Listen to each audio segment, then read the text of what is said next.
My mornings are chaos. I need coffee that works as hard as I do. That's why I drink Everyday Dose, coffee with benefits. It's rich, delicious coffee boosted with mushrooms, collagen, and nootropics. Everything I need for focus and balance, ready in 30 seconds. The Black Friday sale is on. Get 61% off your first Coffee Plus starter kit, a free A2 probiotic creamer, and over $100 in free gifts. Plus, enter for a chance to win $100 cash or get your entire order refunded. Visit everydaydose.com/podcast or use code podcast at checkout. Time is precious, and so are our pets. So time with our pets is extra precious. That's why we started Dutch. Dutch provides 24/7 access to licensed vets with unlimited virtual visits and follow-ups for up to 5 pets. You can message a vet at any time and schedule a video visit the same day. Our vets can even prescribe medication for many ailments, and shipping is always free. With Dutch, you'll get more time with your pets and year-round peace of mind when it comes to their vet care. Go to Dutch.com to get vet care that is always there for just $92 a year. This is a podcast from Minute Media.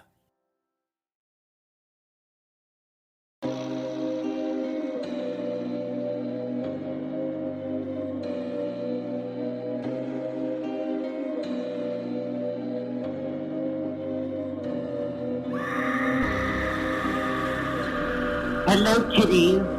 This is yours truly, the Crypt Keeper, and you're listening to Slasher Radio.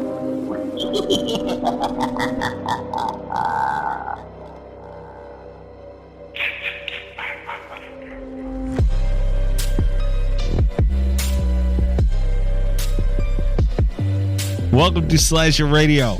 It was Mikey Bones, Kat Valor, and Rob Humphrey. What's going on, guys? What? What? What the fuck are you doing over there? I don't know, man. I'm trying to bring a little livelihood, a little energy to the show. I feel like our listeners deserve it after last week's debacle.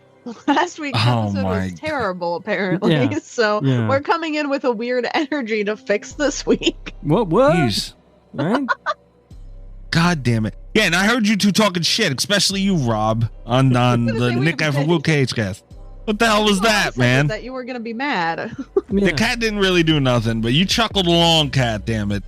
What was that, Rob? Well, it was just me saying, I don't even remember what I said. You said that the last week's show was going to suck. Yeah, you apologized for it. And then you apologized. Oh. Well, look, and honestly, at the top of this show, we should take a minute and apologize to the listeners for last week. But we should be good tonight. We're back in our normal record time. The hell, man? You can't go around telling people the show sucks. You can't do that. It's very counterproductive. Telling everybody. God damn. The cat tells people to come listen to us, and Rob's like, oh, yeah, it sucked. Like, oh, yeah, I'm sure it really drove everybody in, Rob. Good job. Yeah. No, I've been doing that all week. People are like, oh, I should check your show out. And I'm like, well, don't listen to the new one. You son of a bitch. Fucking mess that show. That means that you believe that our dissection of the mean one is going to be a better episode to listen to than any of the nuanced conversations we had about filmmaking and storytelling last week for the apology. Well, we'll get to the mean one when we get to the mean one. We sure will. This is week 1 of, I guess, our yearly Christmas. Well, no, I'm sorry. This is week 2 of our year. Oh, my back. God, I'm old. Come on, Bones. Can we get through this shit? Dude, this is riveting. This is what I pulled my back. I pulled my back out going to get a drink, bro. What's going on here? I'm fucking suffering right now. I'm going to start apologizing for this week, too. I was going to say, good Lord.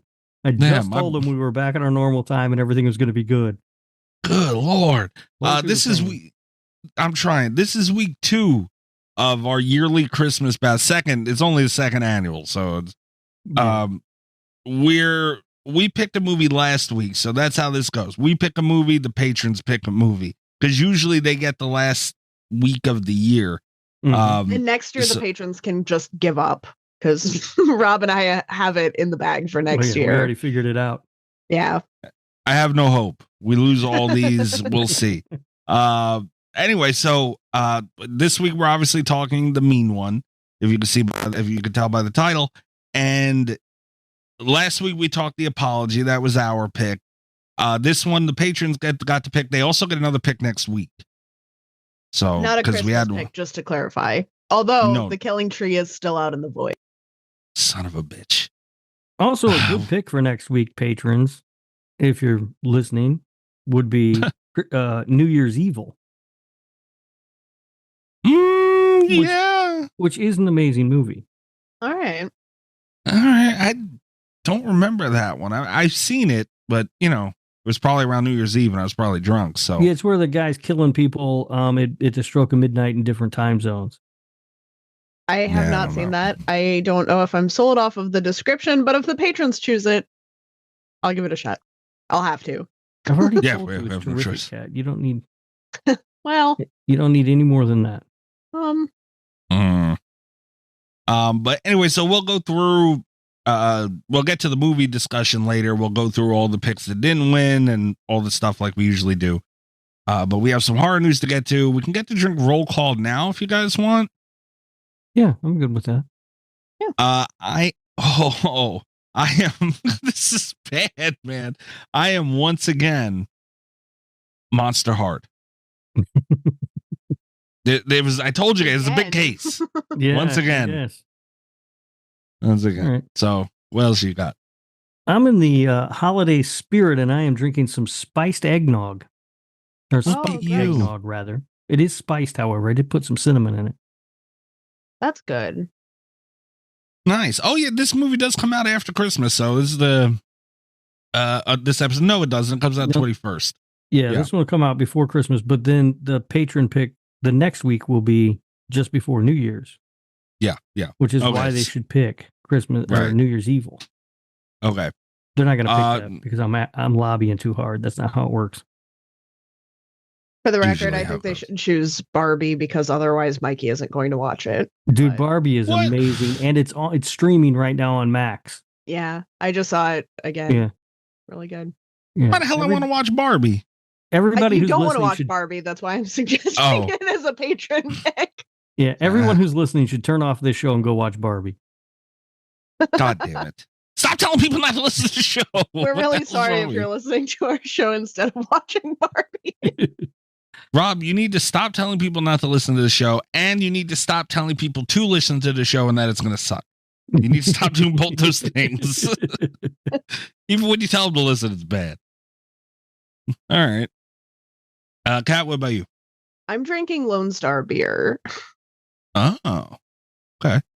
Which was harder to find in Ohio than I thought it was going to be, but it was achieved, and now I'm stuck with a bunch of it. So, yeah, it's not very good if I remember correctly. It's not great.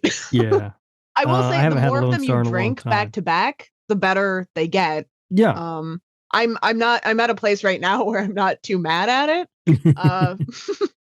Yeah, but I have been drinking it for a little while. I also looked for Lone Star because of the Joe Bob Christmas special. Yeah. And in order to get it, I would have to drive to Georgia, and I was not willing to do that. God damn. So I very, very seldom get to watch Joe Bob because I have there are so many things going on Fridays. I usually have my game night on a Friday, and then work is always trying to get me to do stuff on Fridays, and I feel like I have to on the weeks that I can because I usually don't get to, and like maybe 2 or 3 times a year I get like a rare Friday off where I can watch Joe Bob. And so like I went all out when I realized one of those Fridays was the Christmas special. I was like, fuck yeah, we're doing this. And I got too excited, and now I have a bunch of Lone Star in the house. So yeah. All right, hell of a deal. Okay, we don't have much news, but do you guys want to run through it real quick?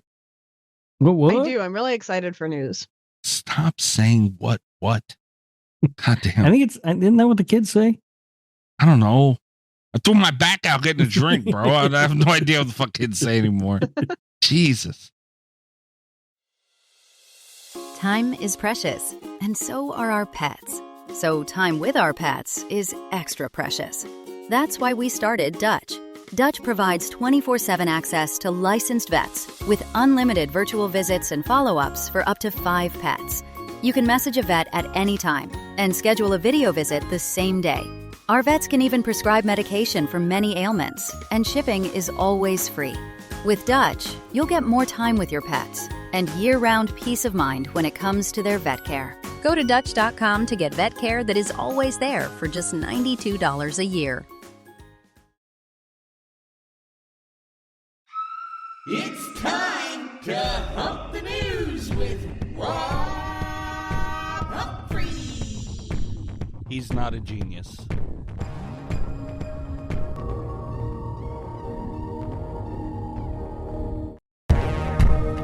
First up, Bambi the Reckoning. There's Yes. there's been an update about the cast and the director. Roxanne McKee was in Wrong Turn 5.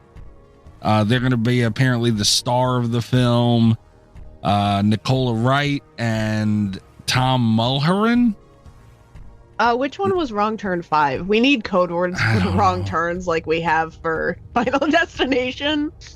Or I won't be able to remember them. Was 5 snow or was 5 concert? I guess. I don't know. Honestly, I can't even set it. All right. I have a box that has all the information in the world in it. I'll just click and look. Oh, wow. Yeah. This is Wrong Turn 5 Bloodlines, and it is a small West Virginia town is hosting the legendary Mountain Man Festival. Oh. All right.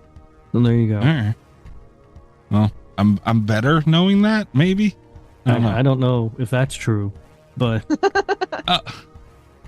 and the director is Dan Allen. Apparently, he's done Unhinged. Is the name of the movie? I've never heard of it. It nor him. Yeah. Nope. No. But it all sounds promising. You'll love the movie all the same. The both of you. Unfortunately. I don't appreciate that tone. I'm very discerning about the wild movies that I watch. It's about Bambi going on a rampage. I mean, what's not to love about that? I mean, obviously it's going to be good, but yeah. Like, why can't you just make a killer deer movie about a deer going on a rampage? Why's it got to be Bambi? It's a lot funnier if it's Bambi. Yeah, it is, Mikey. Come on. All right. Okay, this is super interesting. I didn't give a shit about it, honestly, at first. And part of this is for Huge Clown Penis. Miss Huge Clown Penis over there, who gives me so much shit about 7. And you two, who also give me a lot of shit about 7. Mm-hmm. But apparently it is getting a 4K? They're getting a 4K Steelbook release, and it has packaging and everything else. I didn't give a shit about this until I seen the packaging. I just sent it to you guys, everyone listening. Where the hell is this? Oh, fuck yeah. Take my money. Go to, yeah, they I don't can even just know. have my money. That is amazing. They can go to Zavvi, ZAVVI.com. What the hell? Is that a real website, or am I going to get a virus going there, Mikey? I feel like I might be scammed. Yeah, I mean, I'm going. Funny enough, the link that Bloody Disgusting has limited. Everyone can also go check it out there. Page can't be found when I went to click it, so might be a scam. No, it is. It looks like a store in the UK, which, I mean, shipping's going to be a bitch, probably.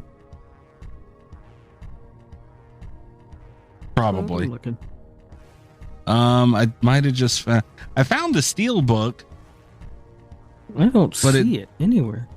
But it doesn't have like the set. Maybe it's sold out already and they took it down. I don't know. I searched for 7 and I get a shirt for Carlito's Way that came up. That is not. That's pretty funny. Yeah, but I mean, it's got a notebook in it, fragile box packaging, like just all kinds of shit from the movie. This set looks great. Gorgeous. Yeah. The Steelbook is all sold out.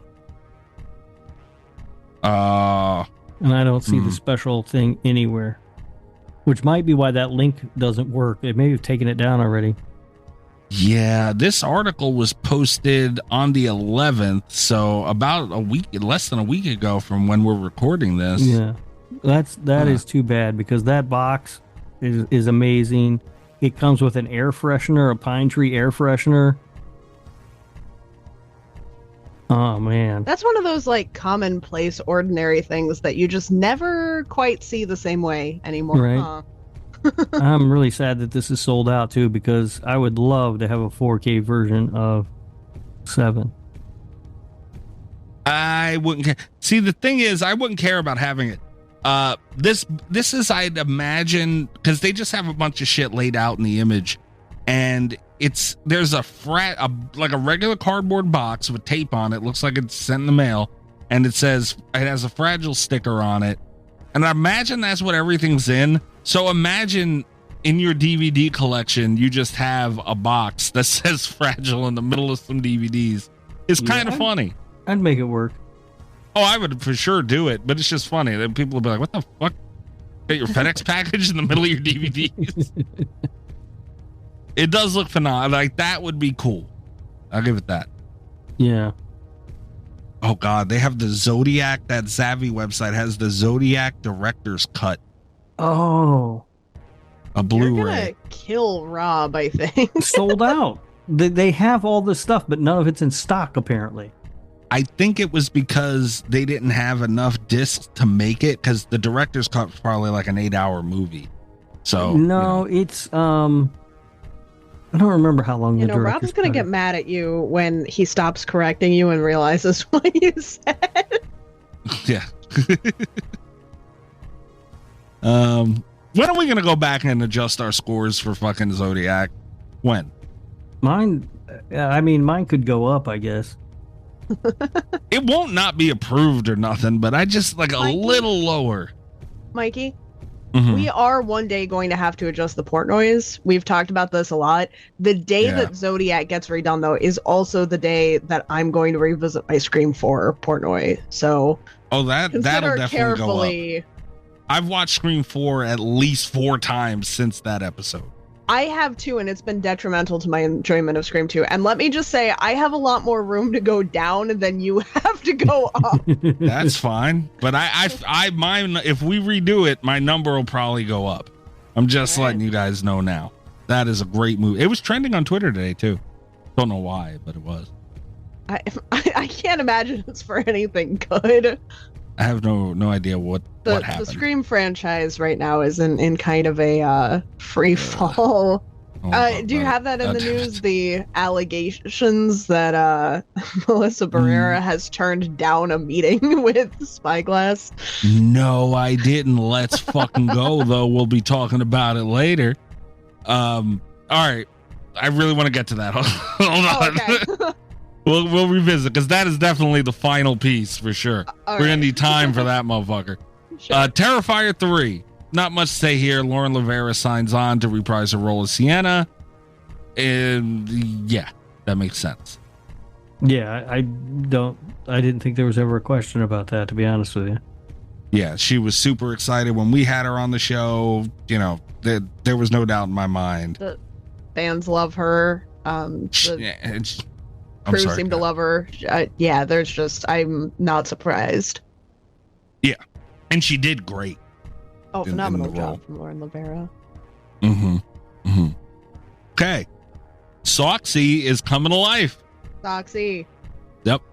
Saw 11 has been confirmed. But Kat, they gave a date for that too, September 27, 2004. Yeah. And they've also confirmed that Josh Stolberg and Pete Goldfinger will not be returning to write the new installment. That's probably for the best. That is, listen, you know that I love Josh Stolberg. I think he is a great dude. I love his enthusiasm for the Saw movies. I'm ready for someone else to be writing these things. I think that's fine. I think that's appropriate. Yeah. It just, it's such a complex story, you know, and it's hard. Like they do not have anybody who goes on to write this film is not going to have an easy test. Where is it going to take place? Like, I don't know. I don't know. We'll see what happens. I'm sure Rob is very excited. Oh, I can't wait. You have to get the Socks DVD when it comes out, Rob. You know that, right? No, I'm It'll not be gonna the do only that. one you don't have. Oh, that's No, actually a spiral. I don't Never have mind. Spiral. No. Okay. That's fair. I'm, all right. you guys need That's to all stop talking. I'm still trying to look for this Zodiac or this 7 thing. It's gone. It's done. I know. Doesn't I'm very exist. sad about it, though. I can't believe it's gone.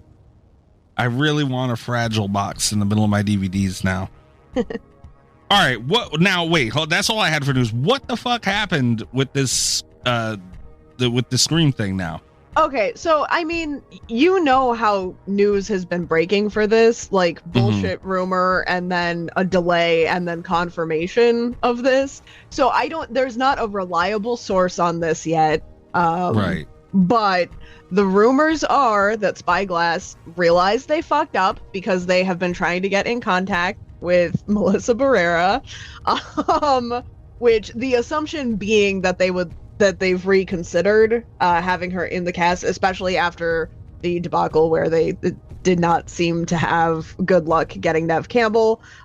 Earlier this week, there was rumors of them trying to get in contact with, I almost called him Stumacher, with Matthew Lillard.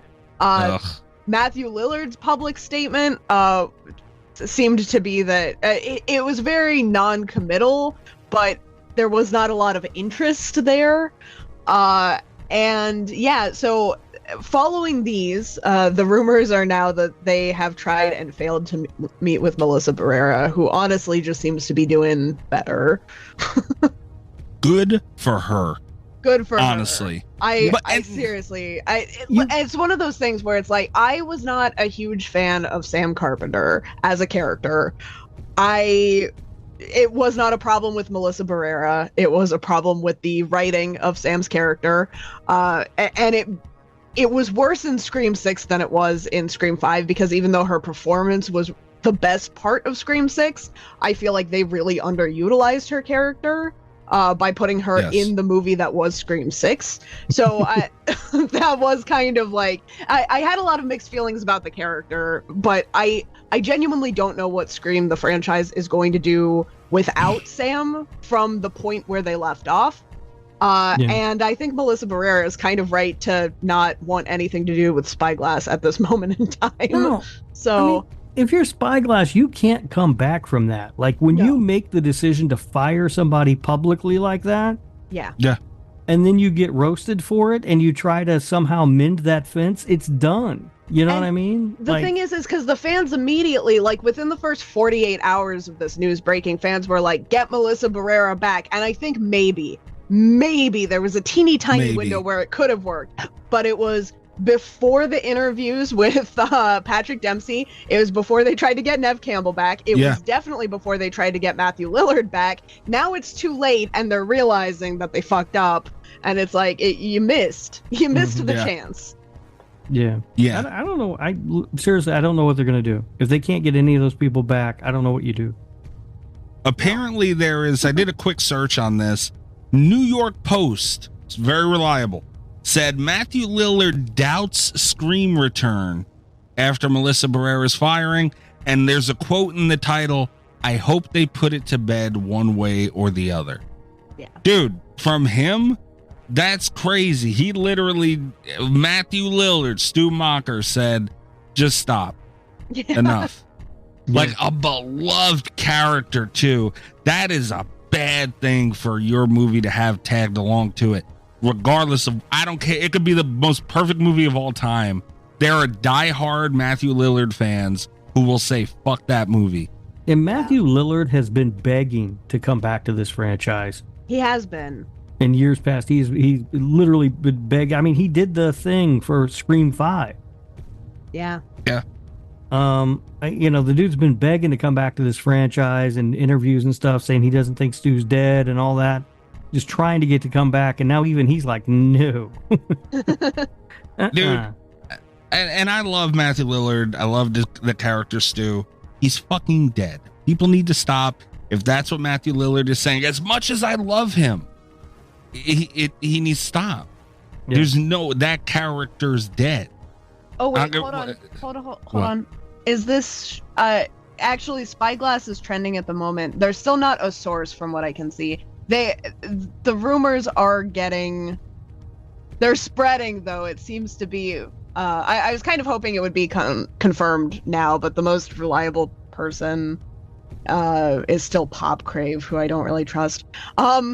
I would not be at all surprised to find out this is true, though, just because around this situation specifically, the rumors really have been kind of on point here.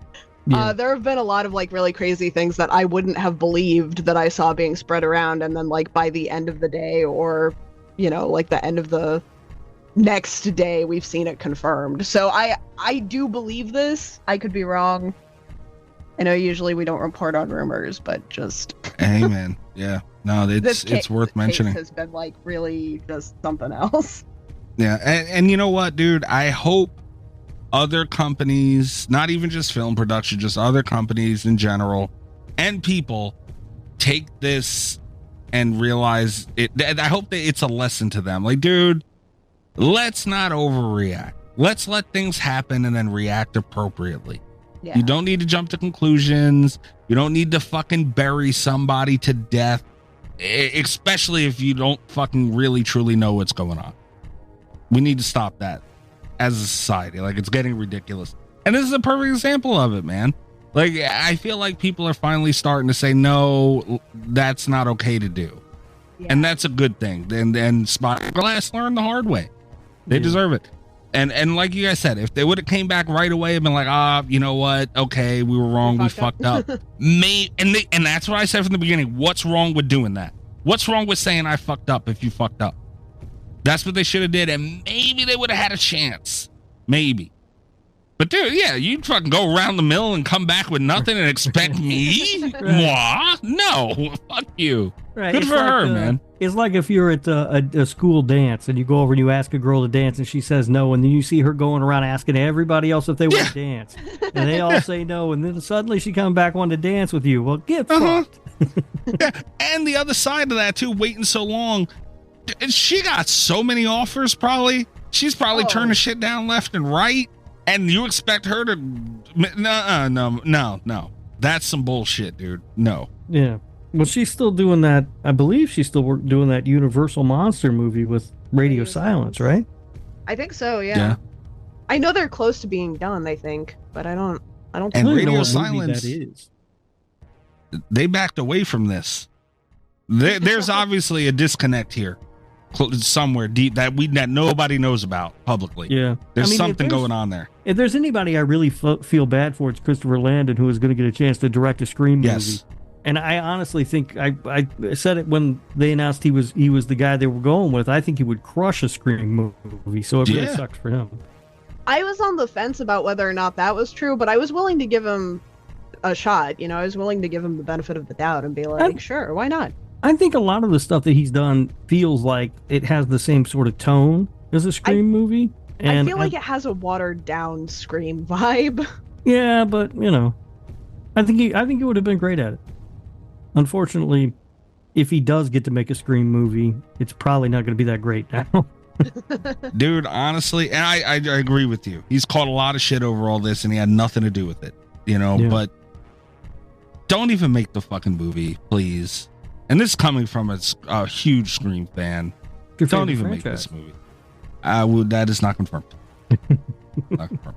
But for what, dude? Like, no matter what, like I said, if it's perfect, people are still going to say it sucked. And not that I think it'll be great, or by any means, especially now. But even if it was, people are going to say it sucked. Like, you have to come up with a whole new... You need to give time for shit to rest and start all over. It's an uphill battle, and people are not going to be inclined to forgive issues with it. Yeah. I'm kind of in the, Scream is not my favorite franchise, but so, I feel like this means less coming from me than it does from you, but I do think this is the time to put it to bed. Yeah, man. And it sucks that 6 is going to be the last one, because obviously 6 was building to something, but we're not going to get the end of that story anyway because they lost Melissa Barrera. So, I feel like anything that they do to kind of give us one more move, because I feel like that would be the move, right? Is to, like, if this is going to be the last one, let's do something crazy. But what are they going to do that's going to give any kind of closure when they don't have any of the people working on it, Like, right. I mean, Somebody suggested they try to build a movie around Mindy and Chad. I don't want that. I had mentioned Mindy. And also, Chad's whole character or whole storyline was headed towards a relationship with Jenna Ortega's character, who's not going to be there. And also, I don't know if it was just because we all know I was not content with the writing in 6. So I don't know if it was just that, or if it was one of those things where Mindy was a really good side character, but seeing her a lot more in 6, I did not like her. Yeah. I liked her in 5. She was my favorite character in 5. She's like my second or third favorite character in the franchise, specifically from 5. But 6 was rough. She was so annoying in 6. I don't know if that was her fault, though. That's the thing, is I don't know whose fault it is. Right. And I had mentioned that on Cult FM, Rob. I don't know if that's what you were talking about, but I did toy with that idea. Chad, no. Mindy, I don't know. This is all because I like something. I can't believe it. All this. Spyglass also needs to give those fucking rights up and sell them too, by the way, before anything gets done. Nobody's going to want to see a Spyglass Scream movie, right? I don't care if you wait 10 years. Someone's going to bring it up and they're going to be mad, and it might be me. You know, just get rid of it, be done. Get your money from it. You made more than enough from the last movie. You're fine. The best thing for Spyglass right now, financially, is going to be to sell those rights immediately. Yeah, but who wants them? Guys, that's the thing. Wait a minute now. Hold on. What they need to do is get rid of the rights, and they need to do something good for their publicity, right? They should give it to us and let us make a Scream movie, right? Spyglass, give us the Scream. Yeah. I'll wait for that to happen.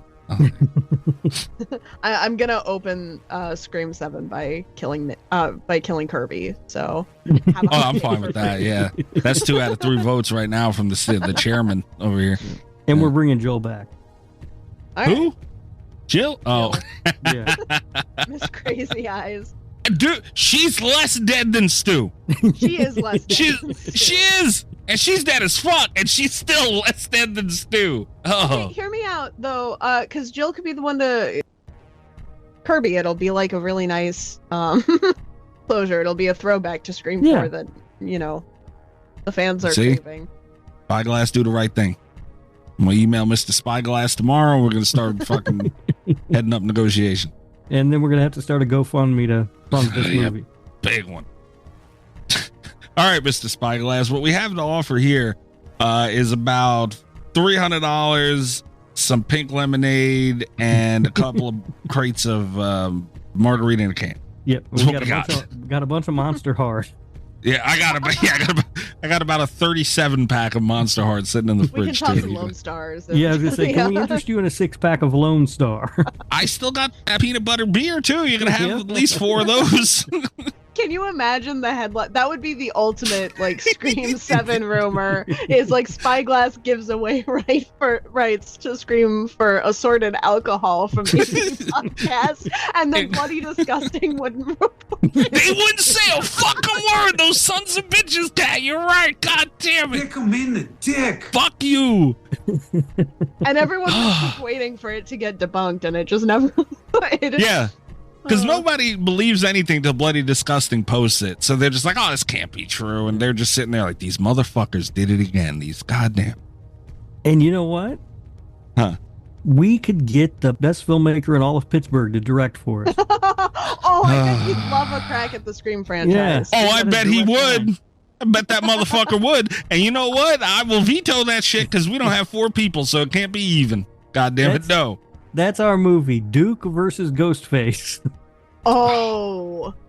We're moving along. No. Don't vote Mikey me, Cat. What the hell? I hope you know that what we're moving on to is you pressing the button, though. So. Oh, all right. I'd rather than news story.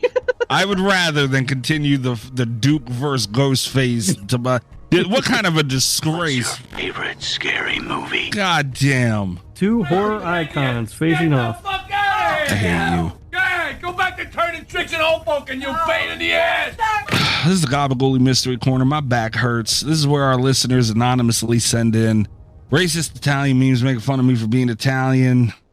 The memes themselves go up on Patreon. We describe them on the show. Mikey, I have something to tell you. I have some bad news. What? We have a new person submitting Gabagool memes. Wait, hold on. There's no fucking way. This is a new person? We got a new recruit. A new person. Who the fuck did this? You know, it's anonymous. I have to protect his or her identity. Fuck their identity. Why are we getting new people doing this shit? Hold on, wait a minute. Before I even look at it, Rob, stop laughing. It's bad when Rob laughs. Does this person listen to the show? I believe so. I believe he does, yeah. All right. Here we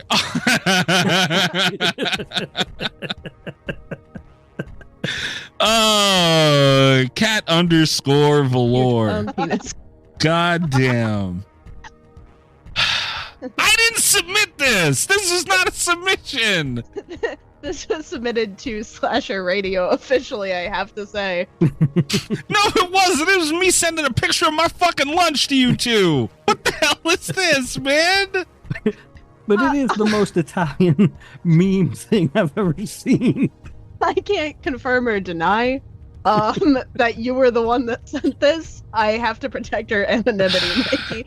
But I would really like to hear the description of this. It's my lunch from Wednesday. That's what the description is.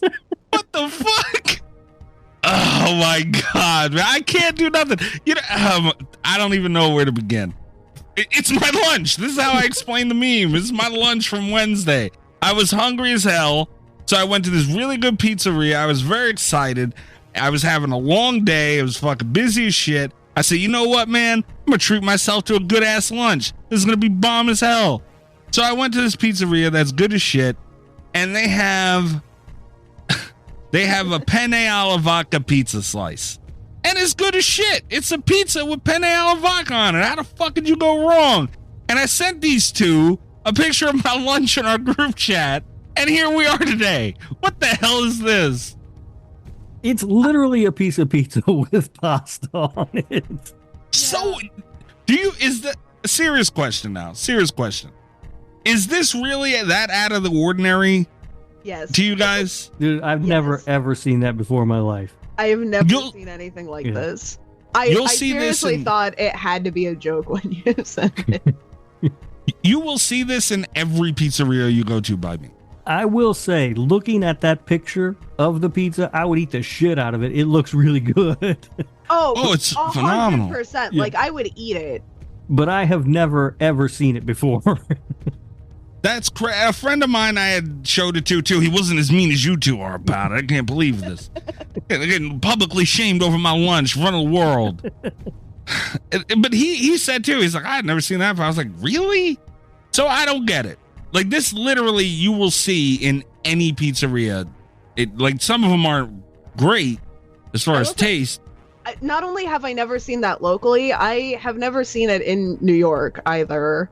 Not that I'm in New York often, but I do always go to pizzerias almost exclusively when I'm out there. And I've never seen this before. That is wild. Are the pizzerias in the city? They are in the city usually. Okay, that's why. Those aren't real pizzerias. Those don't count. You know, those are places who get people who come to Manhattan who thinks New York pizza, and they don't have enough money to pay their rent, so they use cheap ass fucking. No, those aren't real pizzerias. Yeah, usually I'm in the city, and like if I'm there anyway, you know. Some of the worst pizza you can get is in the city. It's really bad. But yeah, no, this is super common around me. So I didn't think anything of it. Like, I didn't think it was that racist to you guys for me to have. I guess I can't have lunch. I don't think it was racist. I think we just wanted to celebrate your lunch. Yeah, I mean, look, this is a celebration of Wednesday's lunch. Celebrate my lunch. Unfucking believable. I can't do nothing, huh? Like, I can't have lunch. I can't do anything. I was so happy too. It was so good. It was such a busy day. I was like, damn, man. All right, I'm going to enjoy myself. And that's what I get. I'll have everybody know, too, Rob's message to me after sending the picture of this lunch, which just had a yummy emoji with it, too. I was being wholesome here. Rob said to me, seriously, ? You couldn't be any more of a stereotype if you were trying right now, is what the man said to me. Motherfuckers, bro. Good times. Oh, yeah, great times. You know Son what of else a were good bitch. times? What? The 1999 Welcome Back to Brooklyn Festival, where Tony Danza was crowned the King of Brooklyn. What? Yeah.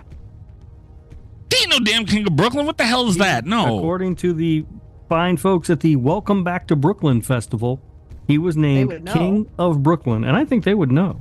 I ain't never even heard of that, man. The Mount Carmel Festival in Brooklyn. Saint and a king? He is. What you're saying? No. He ain't no damn saint. The Mount Carmel Festival in Brooklyn is the only one that matters, and that ain't no damn welcome. Never even heard of that. Stop with the Danza stuff. You just seen I got harassed over my lunch, dude, and this is what you had to do.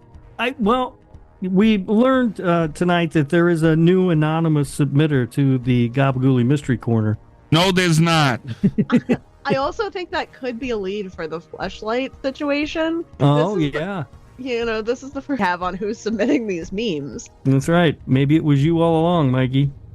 I hate the both of you. But I do have good news, Mikey. What?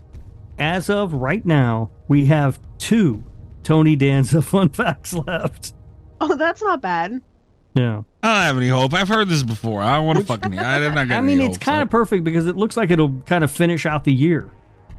Oh, great. The year of the Danza. That's wonderful. I've had a great time. I will tell you that I still have 12 memes in the old folder. I did not have to use one this week. Oh, great.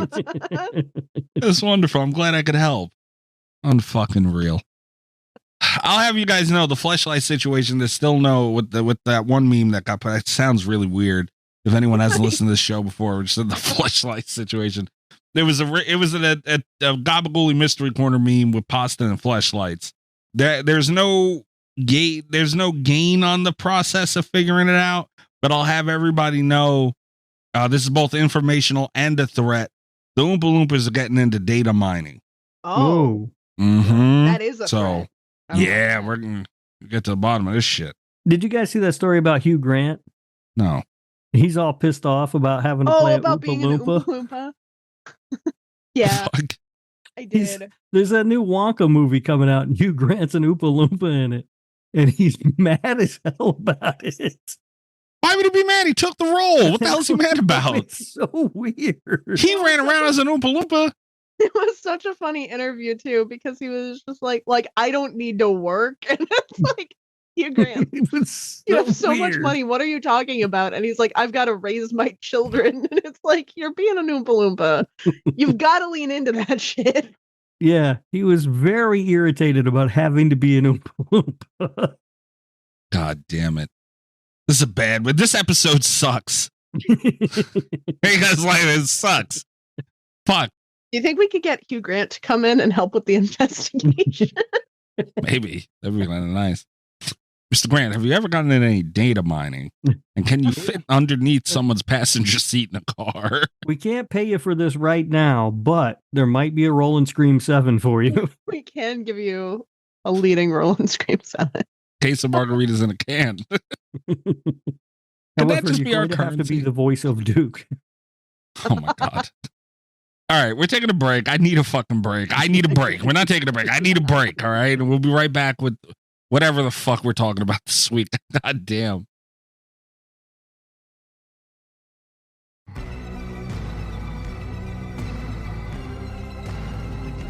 I stretched my back a little. I feel a little better. You have to get some of that icy hot to put on there, man. I wish I had a heating pad. Get just some Aspercream. How the fuck does this happen? All right. Where are my notes for this fucking thing? Oh, shit. Where are my notes for this fucking thing? Oh, they're there. Rob, you don't know how to work the Patreon, so we got to go through all the shit that didn't make it. The Omen, the 27th one. Damn, wow. That's crazy, right? Well, a lot of these. The first. You think we would have learned by now? That's the process in which the patrons nominate movies before the voting. So the first one up is our favorite mashed potato thief, Tasha. Mm-hmm. I need a mashed potato button. You do. I don't know what a good mashed potato sound is, though. Oh, we could do. Rob, you don't watch Impractical Jokers. Mm-mm.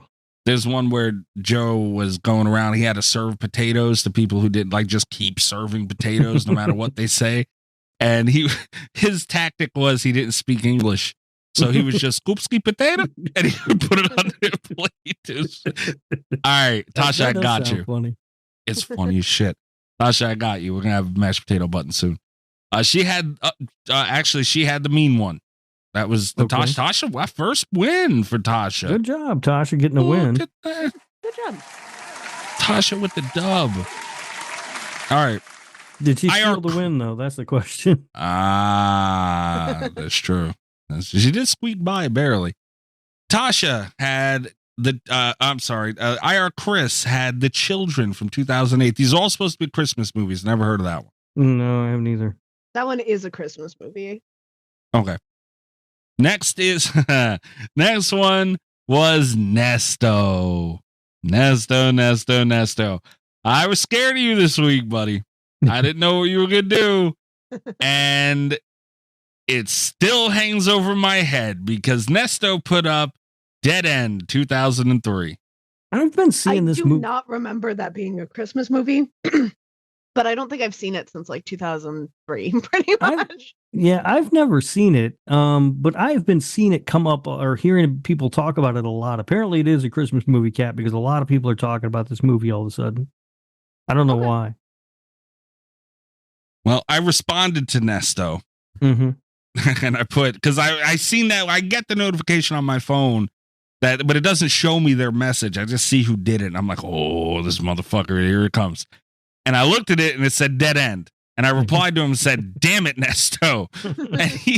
and he replied back with better watch out. I'm telling you why, with a fucking tongue out emoji. God, Nesto, why? It's a smart play by Nesto to just have it hanging there. Yeah. Yeah. It's a long con, dude. It's been a year. Nesto's not fucking around. And he hasn't even said shit leading up to it. Like, he didn't threaten me with it. He didn't say nothing. He just let me think. Sat me alone with my thoughts, man. And it worked. Fucking Christ. Nesto is sadistic. Oh, boy. Okay. And then the next one was from Leah. Leah, I don't appreciate this shit. Leah put up Amityville Christmas Vacation from 2022. Yeah. You want to know who directed that movie? No. The son of a bitch who told me to suck his. Oh, man. Yeah, the carousel guy. I did not know that. I'm going to have to check that movie out, though, because it sounds great. And I responded to Leah, too. I never really respond to these. It's like these guys are. I said, why, in all caps. And Leah said, it was this or the Killing Tree. Could you imagine if Leah was the one to pull the trigger? It wasn't even Nesto, man. The fuck are they doing, Leah? Sadistic. The next one up was from Will. Oh, hold on. I need to get my Will button going. Thrill me. I've gotten good at getting to that one. It's called Rare Exports from 2010. Oh, dear Lord. Oh. It really, Cat. I have never seen Rare Exports, but I know a lot of people like it. Rare Exports is such a wild ride. I think the issue that I had with Rare Exports is because it sounds a lot more fun than it is. And it got really hyped up for me where people were like, this is the craziest Christmas movie I've ever seen. And they really underestimated what kind of Christmas movies I had seen, I guess. Because I remember being really disappointed with this one. I think it's mid. Okay. All right. Mm-hmm. The next one was from Little Miss Huge Clown Penis. What the fuck is that? And it was Silent Night, Deadly Night, Part 2 from 1987. Nice pick, Allie. God damn it, Allie. Why Part 2? Because it's better than Part 1. I think the thing with Silent Night... I'm not so sure it's better than Part 1, but I enjoy both of them. I'm okay not... if you're trying to win a contest and you've got to pick a solid Christmas horror movie, I think that's a fine pick. I'm kind of glad I don't have to watch it again this year because I rewatched them last year and they're not every year movies for me. Yeah, I could see that. Also, Silent Night, Deadly Night Part 2 is really just kind of Silent Night, Deadly Night, but with It is like 30 little extra stuff. Yeah. It's mostly the exact same movie. Yeah, well, we all know at the beginning of Friday the 13th movies, Mikey, they do like the previously on Friday the 13th recap. Yeah. That's what this movie does, except for it's like a third or a half of the movie. Unbelievable. Allie never picks good movies, so let's just be clear about that. Well, she chose Velocipaster. Yeah. Thank you, Kat. I appreciate it. And Silent Night, Deadly Night Part 2 is a fun pick. I mean, there's nothing wrong with the pick. Allie doesn't pick good movies. And I get to talk shit and she can't say anything, so that's pretty nice. Hell of a deal. Okay, the last one was from Greg. Oh, hold on. God damn. Getting confused with my buttons. Kick him right in the dick. And Greg put up Santa's Sleigh with the WWE superstar Bill Goldberg. All right. I am really happy this one did not win. I am super sad it didn't win. This is the one I was pulling for the most. I wanted it to win. I'm stunned that that Greg didn't put up Black Xmas because I know he loves that movie. But it was a solid pick, Greg. I appreciate the effort. And there was a point because Mikey, you filled me in at one point to let me know that it was winning at one point, and I was super excited. I was super pissed. Glad that I did not watch this when I first saw it, because when you sent that picture that it was ahead, I was like, I'm just gonna watch it now and get it out of the way. I'm really glad I didn't. The hate, Kat, coming I from don't like that movie. Santa's Sleigh, starring WWE superstar Bill Goldberg, is stop saying that. Frustrating to me. Also, how much fun would it have been to do an entire episode with me saying the full title of that movie every single time I said it? It'd be a 4-hour episode. Cat'll pass out in the middle of the show. No. Santa's Sleigh starring. Santa, yes, that is true though. Santa's Sleigh starring WWE superstar Bill Goldberg. There you go. Was winning at one point. I was very angry. This one, honestly, was a 2-horse race from beginning to end. And the wrong horse won, I will tell you that. It was 63% for the mean one and 38% for Santa's Sleigh. The Patriots, they'll switch their votes in the middle of the go too. It's very bizarre. Yeah. Yeah. So yeah, I was heartbroken to find out that Santa's Sleigh starring WWE superstar Bill Goldberg didn't win. But there's always next year. Okay. Yeah. I would, you know what? Or if I have to wait, nominate it in March. Y'all watch it. Look, you motherfuckers already have one Christmas movie over my head throughout the year. But Mikey, Santa's Sleigh starring WWE superstar Bill Goldberg is a good movie. No. I don't believe you. Don't listen to Kat. She doesn't know. No, Kat doesn't know, but I mean, I think she just so happens to be. I think she just so happens to be right here. That can't be good. It's a good movie. It's a lot of fun. I really like it. Unbelievable. So here we are with the mean one, though. And I'll have you guys know, too, I reached out to friend of the show, David Howard Thornton, Art the Clown, and the Grinch in this one, although apparently we can't say that. Can't say that. Yeah, can't say that. And, just let him know that we're talking about the movie and, hope he's doing good. I wish you hadn't done that. He's already fucking doesn't like you, so yeah, I don't even. He's not gonna like me anymore if he listens to this. I can tell you that right now. Oh, well, he said he replied and he said, "Oh, thank you so much. Same to you all. I wish them happy holidays as well." Okay. And he said, "I hope you all enjoyed our silly little film that could." Aw, come on, Rob. Look, I wish him nothing but the best. Happy holidays to Mr. David Howard Thornton. He was very good in this movie, by the way. Yeah, I throwing the best thing I have to say about this movie right out the gate before we even start the discussion. I really liked his performance here. He is a friend of the show. I'm already a fan of his, but I genuinely, he was a star in this. And if the movie had been more focused on him just creeping around as the not Grinch, I would have loved this so much. Yeah. I agree with that. And I I've feel always like liked his performances, by the way. Unfortunately, I never seem to like movies that he's in. I didn't like I don't like the Terrifier movies, as we all know, but he's very good as Art the Clown. It's not him that I don't like. Yeah, and that's one thing I did notice in here. I guess I'll get it out of the way right off the bat. You could see Art the Clown in him, in his movements. You know, like he's a really, really good physical actor. Mm-hmm. He's having a good time being evil, which is that same Art the Clown essence. But he's like, he's having fun. Yeah. Yes. I just thought of something. I can't remember if Rob seen it. I hope I remember to do it before the show's over. Yeah, Kat, I agree with you. I'm not gonna sit here and act like this movie was perfect. I really, really liked it, and it had a slow start. There was a lot of story here. I don't think the performances were terrible. Like across the board, I don't think they were awful or nothing. You know, like this isn't a movie that had a big budget and, you know, super experienced actors other than, you know, David, who's been in, I feel like he's been in more popular films than more so like a wide range of experience. But the dude is clearly a fucking pro. You know, there was nobody on his level in this movie, but it didn't need all the story. And I feel like it was only like an hour and a half movie. If you cut some time off of it, you're looking at a short film. But man, I think they did really fucking good. It was fun.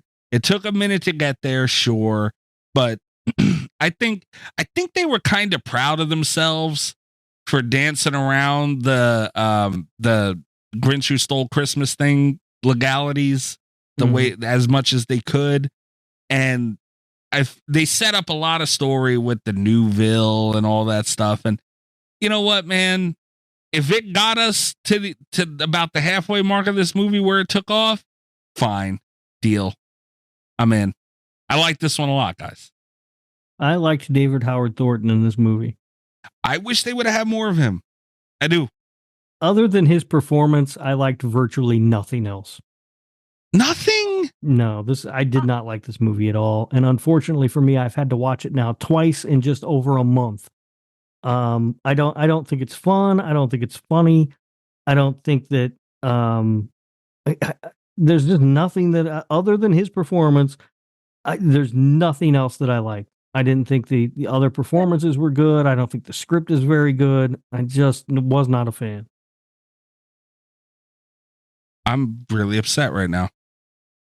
Kat, I can't tell which side you're on with this one. Like truly and I feel like you're more towards Rob's end, but where do you truly stand on this thing? It's frustrating. I am more toward Rob's side, and probably a lot closer to Rob's side. Honestly, here's the thing: is that I want to like it because you guys know, because I say this all the time. My least favorite thing in a movie is when it misses the potential. There were some really clever suggestions of ideas here that I think it could have been really good if they pursued, but it got kind of muddled. I don't think the script was very good. I didn't have a lot of the only time I was having fun was when David Howard Thornton was doing his thing.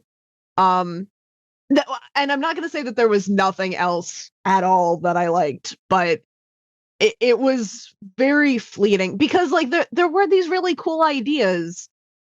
And then they just I feel like they didn't commit hard enough to any of them. There was a lot of story to get us, like you said, to that. We're like 30 minutes in before it even starts. That's true. That's like a third of the movie. And that was kind of rough. And then I don't feel like they made it worth it. A couple of the biggest like script sins for me, they had this really cool element in there where like she's trying to get pictures of him and they're really blurry, and it reminded me a lot of the pictures that Rob sends into the group chat of Bigfoot, and it's like I did think of that a little bit. Scientific evidence of the existence of Bigfoot that Mikey just closes his mind to. But like they're trying to wait, Kat, hold on. I can't let that go. I'm sorry, Miss Valor. Continue. But like, I really, because, you know, they do have the rights issues. And I think a really clever way to get around that would have been to make the mean one kind of a cryptid. You know, like, I think that was a really inventive angle, and they didn't really commit to it until the end after he had already died. And then it's like, ooh, look, it's Newville, the town, the small town where people look for this dead cryptid. Like, at that point, I just didn't care enough. Even though I think it could have been interesting. And it's the same thing with the movie as a whole. The entire premise is built upon like, we're going to subvert the whole mean one thing, and she goes through this whole like, revenge is bad, I've got to learn to forgive myself, the meaning of Hanukkah arc or whatever, and it's fine, it's acceptable, I guess. But then it took all of that. It took 20 years in movie and 190 some minutes, you know, or 100 and God, I can't. And like, you know, the 90-minute runtime for us to get to the point where it's just like, she basically forgives him and kills him with kindness anyway, which was in the rhyme at the beginning. Like, and I'm sure it thought it was being clever and cyclical and stuff, but it's like, if she's going to forgive him for doing bad things, you can't have that be the subversion of her forgiving him for doing bad things. Like, that made it feel like a waste of time to me, and it was very frustrating. I'll say this about the ending, because when I heard her say she forgives him, I damn near lost my mind. I was like, what? But you know what? They were clearly trying to get to his heart growing. And I thought that was kind of cool. They could have done it differently. Sure. But like, they could have pumped his heart full of something. They could have used, you know, like there were a lot of other ways around it. There was because I thought when she forgives him, it's just like, it's so close to the thing that they were trying to not do that it frustrated me.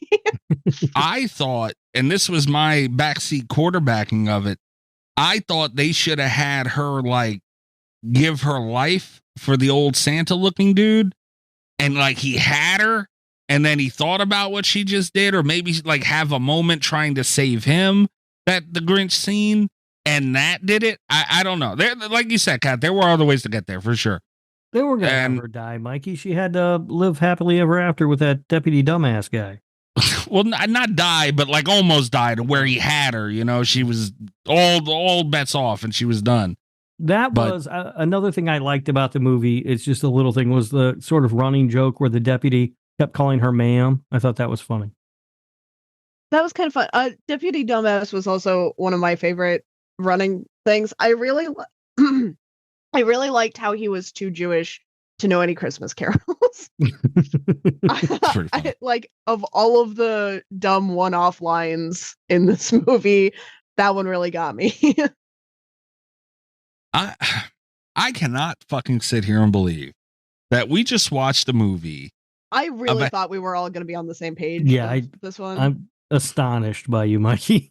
After Winnie the Pooh, we just talked about Bambi. After all those things, here we are watching The Grinch. Here's what a horror movie adaptation.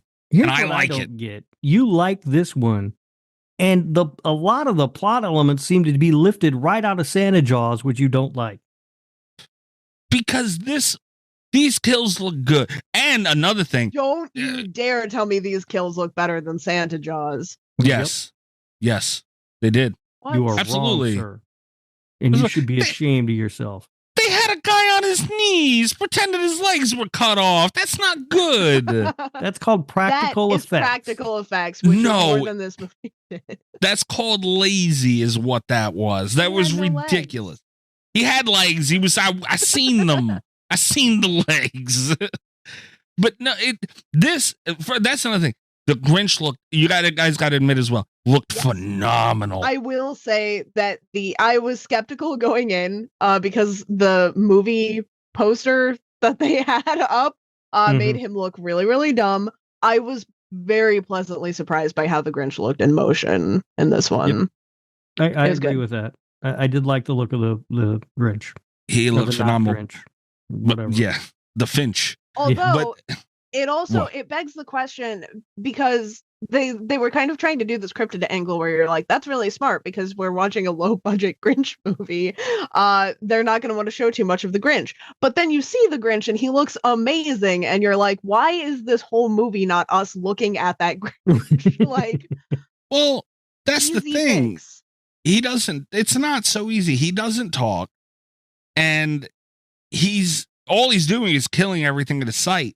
That's expensive to keep killing people, and he doesn't talk. Like, what's he? I mean, I agree. They could have had, talk, but I didn't. No, right? More, because this is basically Christmas Art the Clown. I wanted him to just have fun. Like, maybe not to the extent that Art the Clown was, because I think if we get into like torturing grounds, there's a point where it stops being a Christmas movie. But you know what? Right. Like the tormenting and the like dancing around and the taunting of people, like.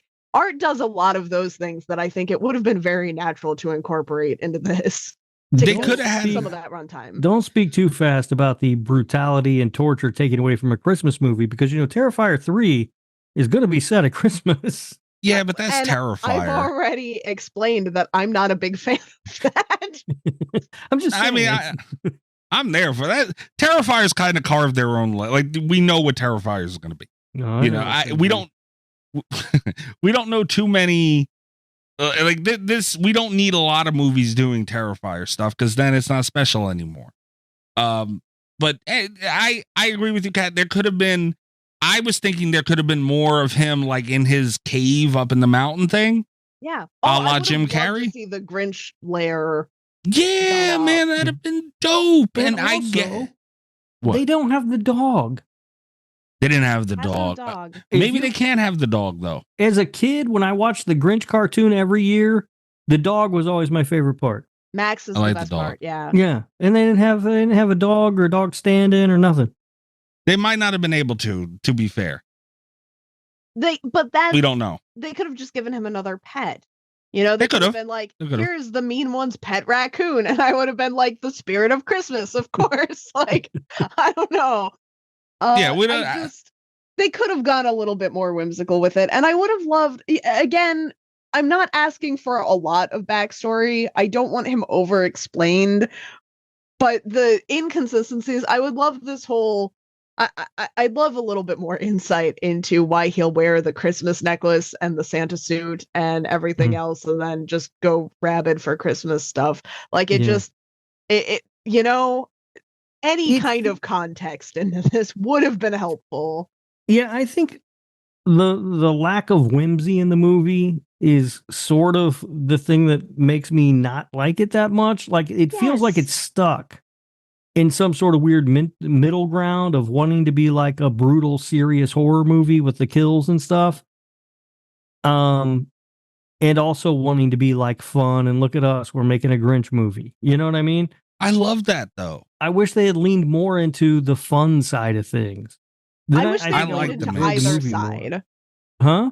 I wish they had leaned more into either side. Like, because something more whimsical, I think that could have been more like Santa Jaws than this. Santa Jaws is just like a Hallmark Christmas movie that happens to have a killer shark in it, and I love that. I love that attitude. Yeah. Or like, they could have made it more serious, and then it, I guess, basically would have been Terrifier 3, but that's appropriate for a movie that has to be stuck at Christmas.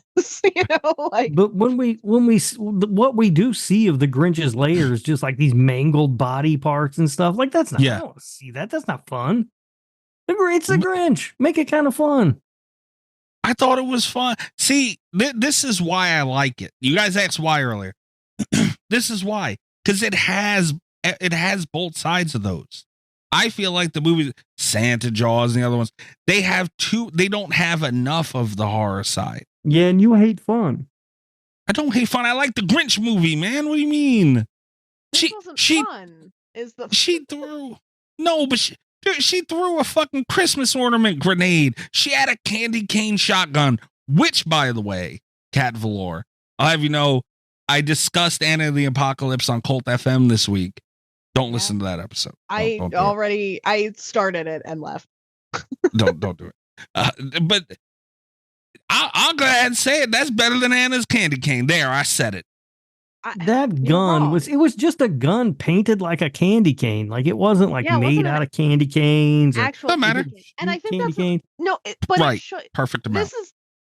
This is what frustrates me about you so much, Mikey, is that you'll watch something where it's like, this killer runs on the power of imagination and we're going to have a whimsical Christmas adventure with death. And you're like, none of this makes sense. I hate it. And then we have this where it's like, we're going to take the time in an actual attack to paint a gun like a candy cane. And you're like, that makes sense. It's whimsical and fun. It's like, no.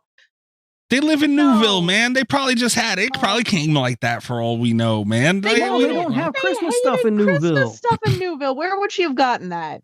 She might have had it, man. I don't know. That's the thing, though. The Grinch was the Grinch throughout. Like, they made it. They really stuck with it, man. They had the narration throughout the movie. They had the dude who looked like Santa. They really kept me in the fucking zone. I didn't leave it. They didn't make me leave it. I like that. They kept me zoned out. I say it all the time with the leprechaun. Throughout the whole movie, he was a fucking leprechaun through and through, and the tone stood the same. It had a lot of horror aspects in it, both sides of things. That's what I like. This had that. I'm here, goddammit. I don't know how. I wasn't looking forward to this at first. I wasn't. I've been poo-pooing this for a while. Here I am. I can't believe it either. I don't think you know what whimsy is. I didn't say it was whimsy. I know what whimsical. I'm not saying it's whimsical, you as a but child. No. I don't understand how you guys don't like this one. I feel like this is a bit. Like, I don't get it.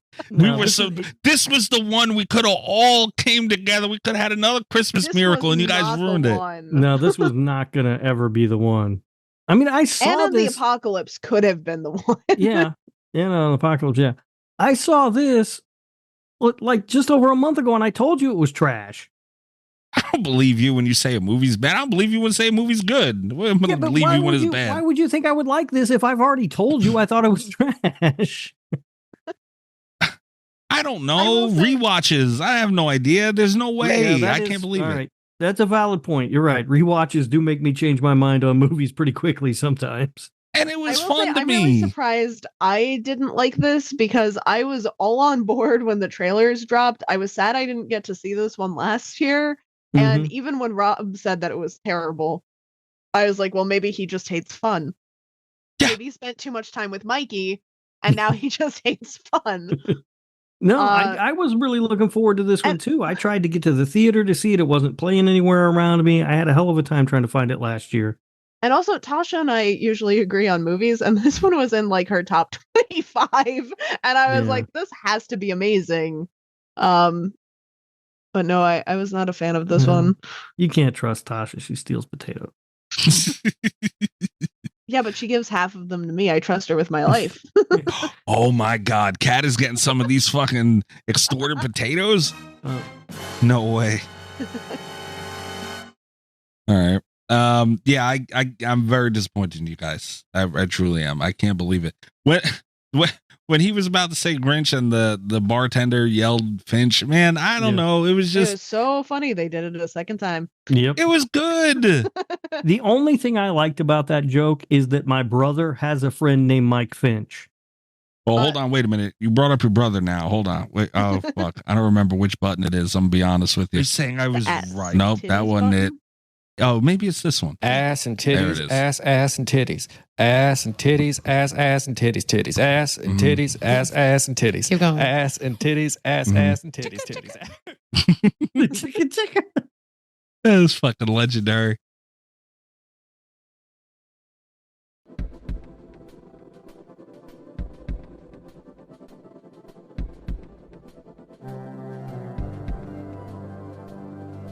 Yeah, I don't know, man. God, so you guys did? Are you guys? I gotta get this clear. So you guys didn't like the Santa party scene? Here's the thing about the Santa party. That was when he was murdering the Santa Clauses that were attending Santa Con, which is the worst con ever, and a weird time to have it because it's Christmas time and they should be working as Santas somewhere. But it also seems to be a con that takes place entirely on a rented bus. to which they travel to Newville in the middle of nowhere and go to a dive bar. So it didn't make any sense, but fine, whatever. That scene when he's murdering all those people is the best scene in the movie. Okay. All right. Fine. We can proceed as a community now. Yeah. I was going to say, if you guys didn't like that, come on. That was the best part. I also love that he didn't kill the waitress or whatever because she was great. Yeah, man. Like when he had his fingers poking up over the booth, and man, I love David Howard Thornton, man. And I've said this to Damien Maffei as well. Even though Damien kind of poo-poos the whole, mass killer or, a silent killer type thing. And I tell him all the time, that's bullshit and it's not easy to do. And you did a really good job. Why the fuck can't you just realize that? Because he says anybody could do it. Not everybody can do it. And granted, it might not be the most difficult part of acting. Sure. But still, it's a talent and it's not easy. And if they had someone else who didn't know that, just it would be more difficult if everyone had to do it to the level of David Howard Thornton. Yeah. I mean, David Howard Thornton is a very expressive actor. Yeah. And it works. He plays these kind of roles great. I do look forward to the day to where we can see him in a role where he talks and stuff. But because he's very funny, yeah. Yeah, but he's great. He's great as I like him as Art. I just don't like the movies that Art is in. I liked him as the Grinch. I just didn't like the movie that the Grinch was in. And that scene was fun. I liked that a lot. And they came up with some interesting ways to kill people and stuff, but that was it. So however long that scene is, that's the good part of this movie. The rest is trash. A Christmas ornament grenade, guys. Nothing? Nothing. I got nothing for that. Unfucking believable.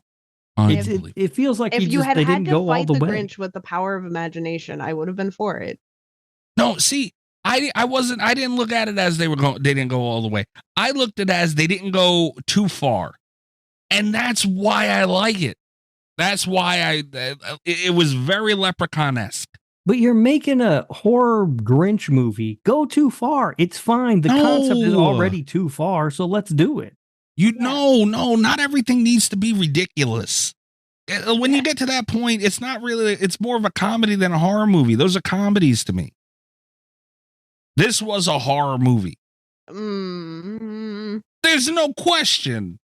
I just want to point out that this is listed as a holiday movie and then a horror comedy and then a thriller / action movie on IMDb. So there's some question. Did you say horror or horrible? Oh my God. Like, sure, it's a horror comedy, but it's not a comedy. To me, Santa Jaws is a dramatic comedy. Sharks of the Corn is a something comedy. I don't even know what to call that fucking thing. Like, amazing is what we call Sharks of the Corn. That's a premise that committed. Yes. Right? It was like, they were we're like, putting sharks in these corn. We've got a cornfield, we got some sharks, let's do it. Yeah, and then they had the whole cop thing, and then they had the whole little girl with the with the red coat thing. It was all over the fucking place. They went too far. This didn't do that. They had Bigfoot in the fucking movie. Come on, no. Those are the things. I saw a shark take down a helicopter, and it looked amazing, and it was incredible.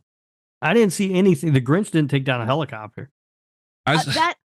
Rob raises a really good point, actually, not specifically about the helicopter, but he has that whole metric for like silly movies where he wants to see something he hasn't seen. I feel like this could have been any slasher that wasn't the Grinch, and it would have been about the same quality. Like, I didn't see anything new here. There was nothing revolutionary here to me except for the amazing masked killer prowess of David Howard Thornton. Like, I seen Titty Out Girl die in Sharks of the Corn, then I lost interest. That's a you problem. I don't know how you weren't more interested by Titty Out Girl. Oh no, that's what I said. Once she died, I was done. I was interested. She died. I was like, oh, okay. We had sharks in cornfields with, I mean, what I'm assuming were groundbreaking special effects. The special effects were better in Sharks of the Corn than they were in the mean one. I'll die on Wait, that. what? Wait, hold on. There's no way you mean that. To Cat. the bottom of my soul mean that. How you could say that? The frisbee scene with the kid. I am not going to remember a damn effect in this film. I will carry the blood splash effect on a separate layer of Sharks of the Corn until I die, and I mean that in the best way possible. You mean the Kool-Aid? Yeah. That was Kool-Aid they splashed. That wasn't even blood. It was Kool-Aid. It wasn't even Kool-Aid. It was a digital effect. Like they added a layer in post in like Windows Movie Maker and splashed blood over top of that, including the margins of the film, and it was amazing. 10 out of 10 effects work. I have seen this movie now in the last, I would say 34 days. I've seen it twice, and I already don't remember most of it. I don't understand. Including once today, I watched it, and I don't remember much from it. It's just not that interesting, and it's unfortunate because the premise lends itself to be completely interesting. The premise could have been really good. Unfucking believable. Unfucking believable that we're here. I mean, look, I expected to come in here today and fight Cat. What? Yeah, I thought this was going to be a me fighting Cat, or we were all three going to agree. I never in a million years pegged Mikey would be the one of us that would like this movie. We can never just get along on this fucking show. We could have, though. Ever. We could have. Well, we could have if you two didn't go rogue. What the hell, man? This was lined up. This was lined up. I don't feel like we're the two going rogue here. Unbelievable. And this is why we should have done Santa's Sleigh starring WWE superstar Bill Goldberg. We would all agree that it was amazing. You know what, though? No, fuck you guys. I deserved this one, man. I really, truly did. Attack of the Killer Tomatoes and Jack Frost 2, I deserved to like this damn movie. Jack Frost 2 was amazing. Jack Frost 2 sucked. It's another title I'm getting tired of reading the whole thing of. Attack of the Revenge of the Mutant Killer Snowman. Fuck. Not gonna lie, part of me does wish that Jack Frost 2 had Goldberg in it. Because then it would be Jack Frost 2, The Revenge of the Mutant Killer Snowman, starring WWE superstar Bill Goldberg. They missed out. I have one other major complaint about this movie, and that is that the devious plan concocted by the mayor and the sheriff was they started a website. Like, that was the whole plan. It's funny. Yet they're treated like they are the worst criminals ever in the world because they started a website. It's so stupid. I don't get it. There was another thing. They were putting like wanted posters or something, and I can't find my notes for what exactly it's. Oh, it said big furry green. Like, that's funny, man. God damn it. If I have one thing, I'll get one negative thing out before we start wrapping it up, because I assume that's where we're heading. But the one negative thing that I had, the beginning was a little too long and without the Grinch. Obviously that was a thing. But another thing that I had was they had, I don't know if you guys noticed, but they had strange cuts from scene to scene. And the audio in a good amount of them, especially during that Santa party scene, were very off. Yeah. And it started driving me crazy a little bit because I'm a little neurotic with audio. So that was really those are the only two things that I could point at that I didn't like in this movie. Yeah, the hell with the both of you. I can't remember if Rob's seen this or not, but I'm going to put this up on Patreon. What the hell? Maybe the Grinch would be nicer if every 5 minutes the dude wasn't singing songs about what a piece of shit he is. That's funny as shit, Cat. All right, so I'll put that meme up with my lunch from Wednesday, the Gabagooli thing on Patreon. And I'll also put this one up. Cressy, that we were talking about earlier, Rob, sent this meme to Huff, who then sent it to me. And I feel What like the I hell should of a share it with backstory you for guys. that meme? Yeah. This thing got passed around a little bit, and it came from Huff, so You like that? I figure you can understand. Kat, I don't know if Rob's seen it. Kat, I know you haven't. This is what I had to see, so now you and all the patrons have to see. Oh yeah, I saw Oh this. God. Look, why is it furry, Rob? I don't know, but I do remember talking about it. As a matter of fact, this is when I tapped out of that conversation. So I'm done. I've seen Rob enough. just leaves. It's a Grinch fleshlight, ladies and gentlemen. So the Grinch fleshlight has. I And you got think that from Maybe- Cressy. Maybe Cressy sent in the pasta one. I was gonna say, I think Oh. like, he does need to be investigated because he was a suspect earlier today, and now he's sending us a different flashlight meme. Well, Yeah. no, Rob knows this one came from Cressy or Huff, one of them. So me, Will, Thrill me. and the Oompa Loompas have to have a meeting with Cressy and Huff. And is don't what's forget to going take on Hugh here. Grant. No, that's an interview. That's something different. We will be talking to him too, though. All right. Are we ready to get into reviews and facts about this thing? I just want to say, because I did send that Grinch meme and promptly forgot about it, but since it came back, that's the kind of Christmas horror movie I would want to see about the Grinch, is one where he's just like a normal dude, except he's green and furry, and everyone keeps thinking about what an asshole he is until he snaps. That would have been an amazing. I would premise watch for the shit this. out of that movie. That is a pretty good premise, not gonna lie. Okay, but yeah, I'm out of stuff to say about this one. I feel like I had a lot of criticisms about it. I don't know. My score, I would not be surprised if I still somehow had the highest score for this, because it's easier to talk about the stuff that I don't like with movies. But I didn't, it's not like the hour dragged on too long, it was fine. It was fine to have on in the background. It's just I don't have a lot of positive things to say about it. It was the longest 90 minutes of my life.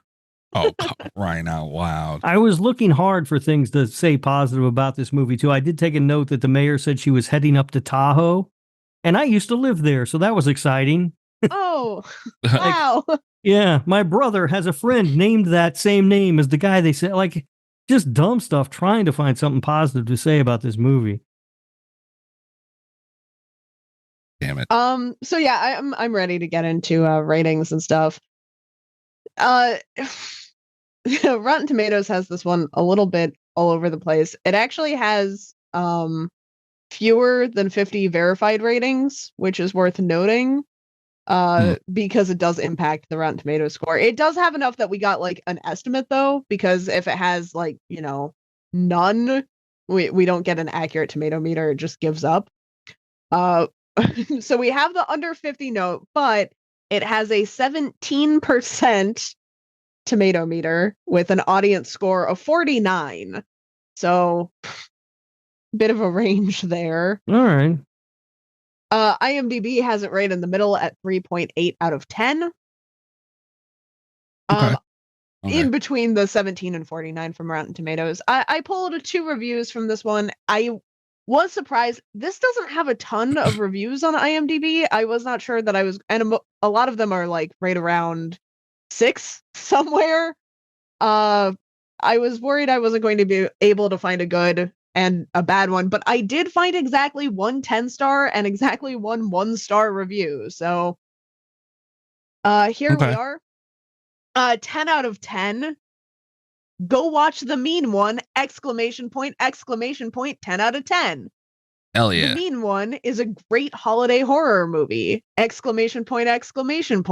very much enjoyed every second of this film and was either laughing at the screen or jumping in my seat from all the jump scares.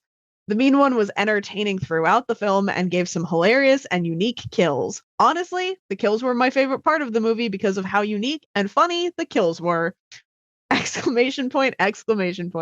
Overall, I recommend for anyone to watch this movie because you won't regret it. The cast and crew worked so hard to make this happen, and I truly appreciate every bit of time and effort that they put into it because this film is truly that amazing! ! All right. Anybody who uses that many exclamation points in a review is on meth. On meth. Yeah, that's a meth head wrote that. That is 8 exclamation points in a paragraph. I want to. Yeah, and they were jumping and scared at all the jump scares. I don't remember a single jump scare in this movie. I don't think there were any jump scares in this movie. But when you're on meth, everything's a jump scare. I also want to point out that it's never a good sign, even in a 10 out of 10 review. I feel like it's never a good sign if you have to bring up how hard the cast and crew worked. You know, you guys bring that shit up all the time for those shitty B movies. I don't want to hear that. I don't know what shitty B movies you're talking about, Mikey. I only love quality B movies, and I feel like my scores reflect that. I'll have you both know this is the second show I've recorded today where I've used the term shitty B movies. So it is very hard to make a movie, and so congratulations to everyone involved. You did it. That's true. It's real shit. You made a movie. We can never take that away from them. That's right. I mean, I've never done that. Yeah, I'm right. It'd be better than this if I did, but I've never done it. Yeah, okay. It'd be Rubber Part 2. It would be fantabulous. Fantabulous, yeah. Mikey, fantabulous. All right, and now we have a 1 out of 10 review. So it's called Mean Spirited. I just want to start because the term mean spirited is going to come up again in this review, and I just want you guys to know that every time it shows up, it is capital M, capital S with a hyphen in between is how we're spelling mean spirited. Did only meth heads write reviews for this movie? We're seeing some wild and actually, further point, all of the adjectives are also capitalized for no reason. So let's just think that you have to capitalize all adjectives. I think maybe that's what's going on here. That's amazing. I wish that was a grammar, like a rule of grammar now. I do. I feel like it would make people understand what an adjective was better if you had to remember to capitalize them. I want to live in this world. Can I suggest meth? What is meth? This filmed past tense is nothing but mean-spirited, disturbing, and traumatizing at the same time. Along with the Banana Splits movie, it is also ruined everyone's childhood of the Grinch. What the fuck is happening? God damn. There's a lot going on in this review. Which the Grinch is better than the mean one that gives everyone nightmares? And then in parentheses, although I like horror films. Okay. I would just stick to the better R-rated Christmas films like Die Hard. And then in parentheses, although Live Free or Die Hard is actually rated PG-13. Lethal Weapon, Harold and Kumar. What? Oh, Vacation, and then in parentheses,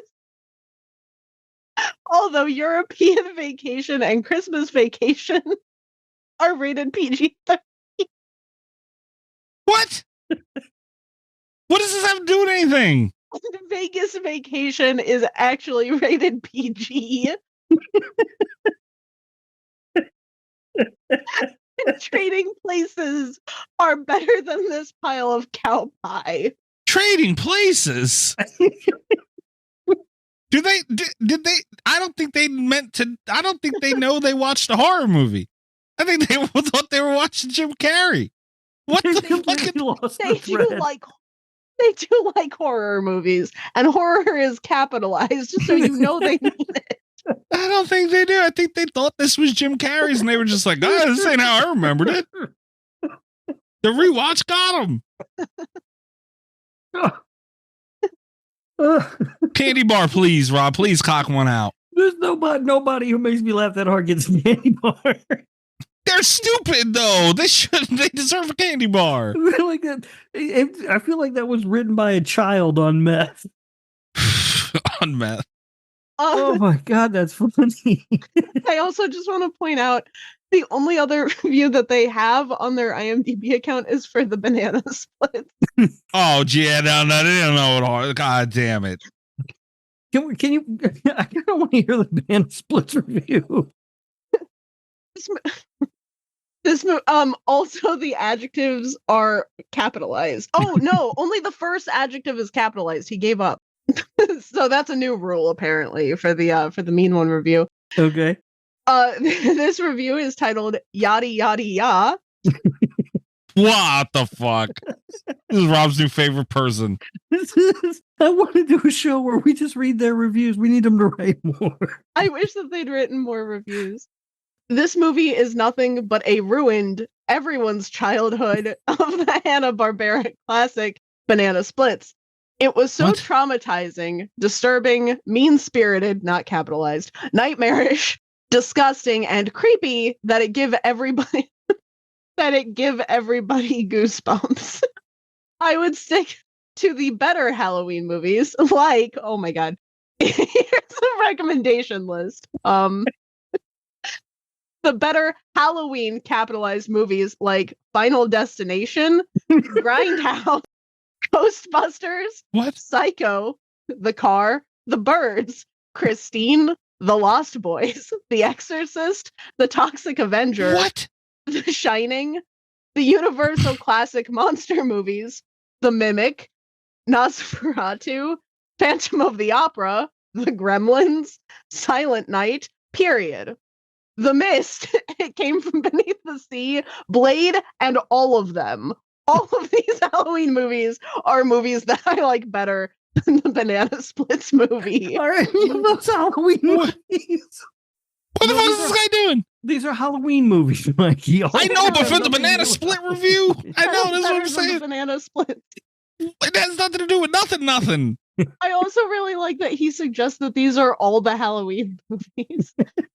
God damn. I'm a little disappointed that he didn't give us the rating for each Halloween movie. Like, how am I supposed to know which one's PG-13? I'm also a little bit disappointed with that. Oh my God.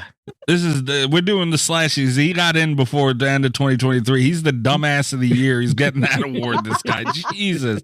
Him and Shark Fizzle will share it. Oh my God. I haven't Also, I laughed just that want to hard in a clarify. long time. I also just want to clarify. He's been an IMDb member for 10 months. He seems to have joined the same day that he posted the Banana Splits movie review. That's what did it.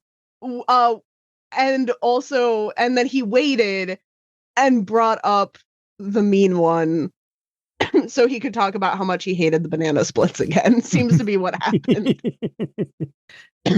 I mean, look, I will say I watched the Banana Splits movie last night for the first time, and he's not wrong. It's a bad movie. No, it's fun. But oh my God. I like that he hated it so much. He was like, I have to create an account and tell the world how this gives everyone the goosebumps. It gives everyone the goosebumps. Everyone. Oh my God. Okay. That was fantastic. That saved the show right there. This show's not going to suck at all. People are going to hear that. Why is this one got to suck too?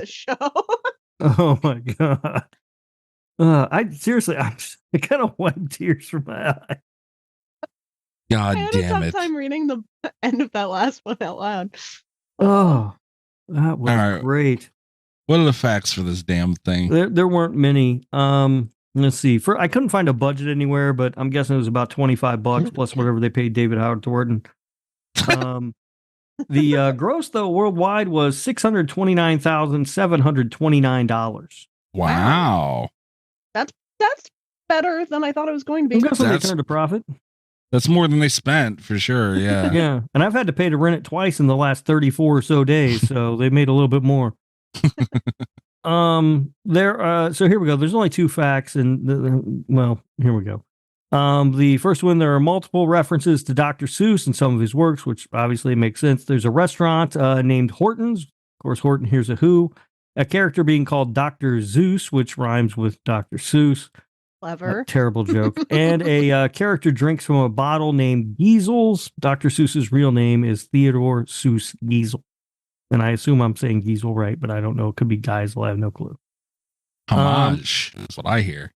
And then also the only other fact that I found about this is it is the third Dr. Seuss production to not be produced by Illumination or distributed by Universal Pictures after Horton Hears a Who from 2008 and Green Eggs and Ham from 2019. This is also the first one that is not for children. Groundbreaking movie. See? So there you go. There it is. Well, do we want to do Portnoy's first? Yeah. Or do we want to declare a winner in this face-off with the listeners? You guys are going to fuck that one up. So I feel like we do the Portnoy's first, then we'll declare the winner at the end, right? Yeah, I think that's fair. Yeah, okay. Who wants to start with the scores? I feel like Mikey is going to be... there's a non-zero chance I have the highest score. But I feel like Mikey's going to be the wild card in this one. He should probably go last. Wild card. Also, are we doing a B movie score for this one? Oh boy, we could. We can if you want. I don't have one ready. It would change my score. I'll come up with if you want. That makes sense. I mean, I did because I assumed we were going to, but all right, fair. It doesn't really matter. All right, I'll just on the fly. All right. You want me to go first, Kat? Yeah, sure. Okay. Yeah, this movie is the concept I think is much more entertaining than the actual film. David Howard Thornton is terrific as the Grinch, but everything else is just lackluster. It doesn't live up to his performance at all. So as a movie overall, I give it a 2.1.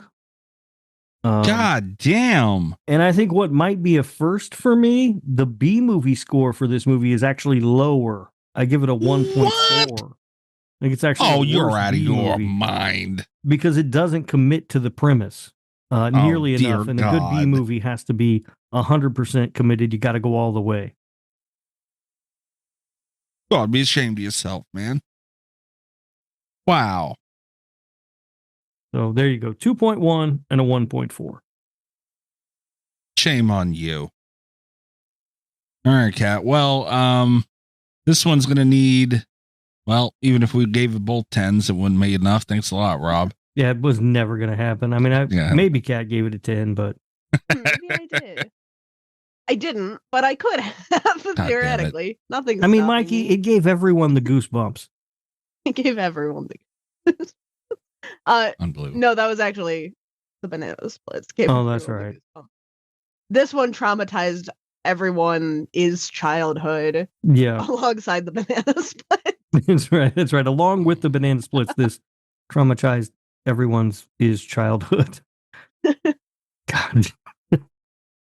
So I was kind of thinking along the same lines as Rob for this one. Like, I feel like I was kind of surprised to give it a B movie score. I didn't have one ready. I didn't think of this as a B movie.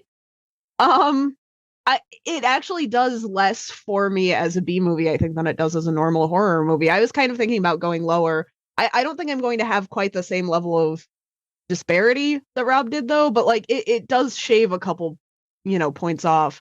My score for the mean one, it's a 3.4. God damn. It's not a 10. I'm sorry. God damn. And I think as a B movie, it's the 3.2. God damn.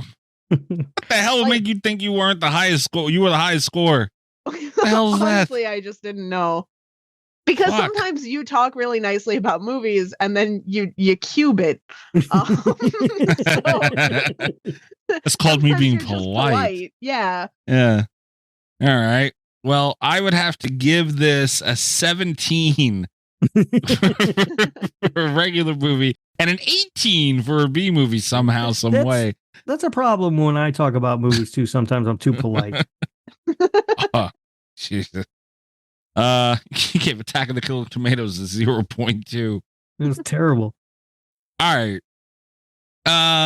Okay, I kind of like that we're doing a B movie thing for this. Not gonna lie, because I really liked it, but like these scores are a mixture of us liking it and, you know, what we think it truly is. Like there's a mix in there somewhere. So I feel a little more comfortable with my score now. I'm going to give this as a regular movie. I'm going to give this, all in all considered, a 5.6. Good Lord, man. All right. What? Like if you figure an average movie is a 5, yeah, you're giving this a 5.6. Oh, Mikey rated this higher than Rob Zombie's Halloween. Yeah, I can see that. Because Rob Zombie's Halloween has another factor into it. I'm not taking in the factor of what he did to the cartoon and Jim Carrey in this movie very much. Okay. Rob Zombie was hindered by some things. Oh, and for the record, just while the Jim Carrey movie has come up. Score you gave to Hereditary. Oh, that's fair. Yeah, I'd rather watch this again. The Jim Carrey movie sucks, by the way, just so everybody Jim knows. Carrey movie's great. It is awful. What the hell's wrong with you? You're not allowed to talk about Grinch movies anymore. That's it. You're done. Not as good as the original, the cartoon from Cartoon's great. Forever ago. Yeah, I give it that. As a B movie now, do I wish the beginning was a little either shortened or replaced with, you know, more Grinch in any facet, whether him in his cave or whatever it is? Yes, absolutely. I'm going to give this for a B movie because, man, I really did fucking enjoy it. Like, it was fun to watch. And again, like, now that I've watched it already, if I were to watch it again, I'll put the motherfucker on and skip through 25 minutes and then just have a good fucking time. The sign of a great movie. And for a B movie, yes, it is. And I thought it was really cool to see what they did, man. This was a very big passion project, and I think they went balls to the walls in certain spots, and it was a lot of fun. And man, when I seen David Howard Thornton, bro, that was the fucking Grinch through and through. So I'm going to give this as a B movie. I'm going to give it a rookie number. It's a round number. I'm going to just give it a 7. That's it. I said it. I'm done. Yep. I'm sorry. What? 7. 7. Not to be confused with the movie that was mid. 7. My audio must have cut out. I thought you said 7. Yeah. That is correct. Ooh, that might be your highest B movie score. Oh, easily. I really like this. I'm looking back now to confirm. But for one of the worst B movies we've watched. Absolutely not. Higher than you gave Thanksgiving. Yeah. Yeah. You gave this a higher score than Thanksgiving? Absolutely. Thanksgiving is a masterpiece, Mikey. Higher than Bad CGI Shark? Oh, yeah. Oh, no, another brilliant movie. Back. We, for whatever reason, gave Jason Takes Manhattan a B movie score. I don't know why we did that. And I don't know why we did that, but you did score that one a 7.7. So it's in the same realm for you as Jason Takes Manhattan, is what I've learned. Which goes to also tell me that you guys fucked up, and that should be approved because I did my part. God damn it! And both of you ruined that. But we can live with yourselves. What? I don't know. Why would we give that a B movie score? I don't know why we gave it. It's fucking Paramount film. Had a huge marketing campaign. I'll figure it out. I'll listen back. And Rob, I'm going to fast forward. I exactly gave it a slasher radio approval score for the B movie, which I don't understand why we did this. So what did I give it for a B movie? You gave it a 4.7. You son of a bitch. You son of a bitch. That seems high. Ruined it. All right. So yeah, I think the patrons won. You guys obviously, we also didn't figure, you know what's funny? We kind of just assumed we were going to lose, and we didn't even figure out how we were going to really figure this out. Yeah. I mean, that was going to be the bit, right? It was going to be like, we're going to lose every year to the patrons. This is going to be probably the running thing. And then Kat picked the apology, and I was like, well, yeah, I mean, clearly we're going to lose again. And then the patron said, hold my beer and pick this fucking thing. I honestly thought this bit is dead in the water because we're going to win next year. Yeah, well, next year they don't stand a chance. I honestly thought we were either going to watch The Killing Tree or Santa's Sleigh starring WWE superstar Bill Goldberg. So I kind of just figured on hype alone, those were going to push through to beat The Apology. So I didn't really think about getting here, honestly, but I guess it's just the majority rule here. And I'm sorry, guys, I tried. I think we can look at the Portnoy also. Like, had they picked Santa's Sleigh starring WWE superstar Bill Goldberg, they would have definitely won. I just want to point out. Portnoy's fair point out, Kat. Yeah, I think the Portnoy is a good way to do it. It's one of the reasons why I thought we should do the Portnoy first.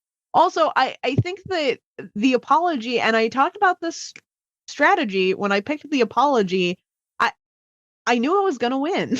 You did. You called it, Kat. You said it was going to win, and I didn't believe you because that movie doesn't really deserve to win much. It won with a 5.2, though. Let's be fair. No, it's not like I said it was going to be kind of a underwhelming pick, but we're running low on Christmas movies. I did not know when I said that the brain existed. Right. But I should have picked Black Christmas. That'd have been an auto dub. Well, we already did Black Christmas. We already did, yeah. Yeah. Could we really Black veto? Xmas. Oh. Yeah, we can't do movie. I don't think we can do a movie we already did. That's true. That's true. Well, we could just come on, read our Portnoy scores and call it a week, I guess. That's the thing, is because we're running out of the Anna and the Apocalypse, Inside, Black Christmas. Those are the Santa Jaws. Those are the 4 best, and then we have Jack Frost, which obviously 10 out of 10. Sure, Jack Frost 2, Attack of the Killer Mutant Snowman, which is an 8 out of 10. Mm-hmm. And then we those are the best Christmas movies. We're entering almost double-digit number of good Christmas horror movies. There aren't that many more. Better Watch Out was better than The Apology. I said it. It was not. Better Watch Out is extremely mid. It's not mid. You said The Apology was mid. Which is more mid? It's the battle of the mid. Yeah, that's a tough battle because The Apology is pretty mid too, to be honest with you. So what were the Portnoys then? The final tally. The Apology had a 5.2, and the Mean One for a regular movie got a 3.7. For a B movie, it got a 3.9. Okay, and I would like to also patrons point out both my scores for the Mean One were higher, so no one can get mad at me. Chris, I'm talking to you. There's nothing to get mad about. I mean, clearly this is not a better movie than The Apology. I think I would rather watch this again than The Apology. Because this is fun. If we're talking textbook, it's not fun. That's the problem with the movie. I had fun. I had a lot of fun. I truly did. That motherfucker was hanging from a tree, man, and she almost left him. How did he even get on the goddamn tree? He comes out of jail and then he's stuck in a tree. That's funny. I don't understand you two. This one was served up on a platter for us to have a Christmas miracle again. And just no. We used up our Christmas miracle and Killer Beats. We did. That was a great Killer Beats episode. Yeah. Speaking of that, you can go to patreon.com/radio and check out Killer Beats. And every other week we have an extra show that you get when you signed up for the fucking tier 2 and up. All kinds of extra content on there, Easter egg, all that shit. And what else? /radio on Twitter. You can follow us there. Our video, our interview with Matthew Cote got over 12,000 views today. So we appreciate everybody for checking that out. I think that's really it. Like I said, check out the Patreon, patreon.com/radio. You can check me out on Twitter at Mikey Zed if you would like. Also, feel free to look up Cult FM wherever you're listening to /radio. We had a Christmas double feature this week where we talked Better Watch Out and Anna and the Apocalypse. And next week we're going to be doing, believe it or not, guys, Somehow Allie Hasn't Seen is the segment, and it's Black Christmas. What year? The original. Wow. Oh boy. She somehow hasn't seen it, so we're going to be talking Black Christmas next week, which I'm looking forward to. Yeah. Rob, what about you? I'm still shocked that Allie hasn't seen Black Christmas. But she's seen Sharks of the Corn and all fucking Troll 2 and all those goddamn movies, not Black Christmas. Unbelievable. You can find me wherever at Radio Rob 123, and you can listen to the other show. Not on TikTok, they can. No, not on TikTok. Yeah, son of a bitch. You can listen to Kat and I's other show, the Nick fucking Woo Cagecast, Nick effing Woo, when you search for it, wherever you're listening to Slasher Radio. We're going to be talking about the 1995 movie Leaving Las Vegas, which for a period of time was my favorite movie ever. I'm looking forward to discussing that movie. You can also catch me. I did a guest spot on the podcast Our Life in Horror, where we talked about the movie Krampus. So you can hear my thoughts on that. Their show. You son of a bitch. You were mean to that movie over there, weren't you? You'll have to listen and find out, Mikey. I'm gonna listen, and you're gonna fucking piss me off. And I gotta yell at these people for letting you talk about Krampus. God damn it. They're nice people. They're Canadians. Leave them alone. Was that the girl with the Jason thing? Yeah. Did you yell at her for it? We didn't fight too much. All right. You let her know, though, right? I didn't let her off the hook. I mean, anytime she mentioned a movie that she liked that was stupid, I let her know it. Okay, good. All right. Fair enough.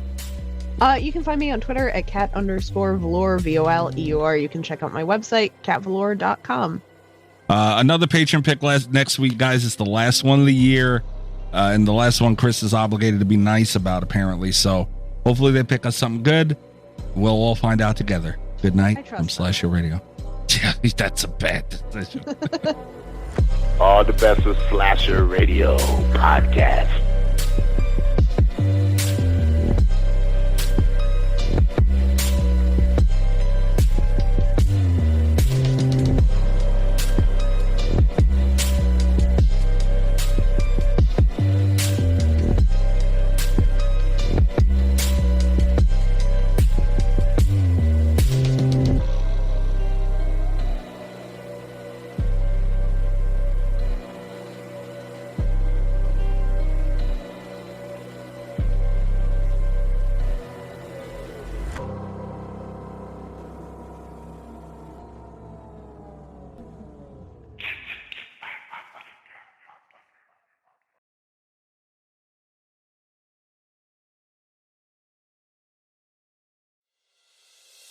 Time is precious, and so are our pets. So time with our pets is extra precious. That's why we started Dutch. Dutch provides 24/7 access to licensed vets with unlimited virtual visits and follow-ups for up to 5 pets. You can message a vet at any time and schedule a video visit the same day. Our vets can even prescribe medication for many ailments, and shipping is always free. With Dutch, you'll get more time with your pets and year-round peace of mind when it comes to their vet care. Go to Dutch.com to get vet care that is always there for just $92 a year.